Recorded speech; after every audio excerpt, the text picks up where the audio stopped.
চট্টগ্রাম সীতাকুণ্ড উত্তর বাঁশবাড়িয়া কোট্টা বাজার এলাকায় সন্ত্রাসীদের হামলায় এক প্রকৌশলী সহ দুজন আহত হয়েছেন। আহতরা হলেন ইঞ্জিনিয়ার রাশেদুল আলম চৌধুরী ও তার ছোট ভাই রায়হান। এছাড়া বাধা দিতে আসা ঘরের দুই নারীকেও মারধর করেন তারা। আহতদের চট্টগ্রাম মেডিকেল কলেজ হাসপাতালে ভর্তি করা হয়েছে। আহত ইঞ্জিনিয়ার রাশেদুল আলম চৌধুরী বলেন, অস্ত্রধারী সন্ত্রাসীরা শুক্রবার বাড়িতে এসে অতর্কিত হামলা করে। পুলিশ জানায়, এই ঘটনায় থানার মামলার প্রস্তুতি চলছে, তদন্ত করে ব্যবস্থা নেওয়া হবে। জুলাই বিপ্লবে নিহত সকল শহীদের স্মরণে সোনালী যান্ত্রিক মৎস্য শিল্প সমবায় সমিতির উদ্যোগে চট্টগ্রামে দোয়া মাহফিল অনুষ্ঠিত হয়েছে। নগরীর একটি হল রুমে এ দোয়া মাহফিল অনুষ্ঠিত হয়।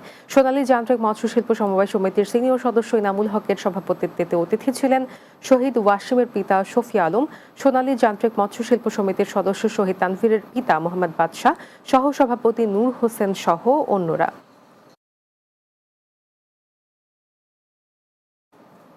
শেষ করব দিনের বাংলা, যাওয়ার আগে শিরোনামগুলো জানিয়ে দিচ্ছি আরও একবার। এমন পদক্ষেপ নেওয়া যাবে না যাতে ফ্যাসিবাদ বিরোধী জাতীয় ঐক্য বিনষ্ট হয়, বললেন ফখরুল। অন্তর্বর্তী সরকারকে সর্বোচ্চ নিরপেক্ষতা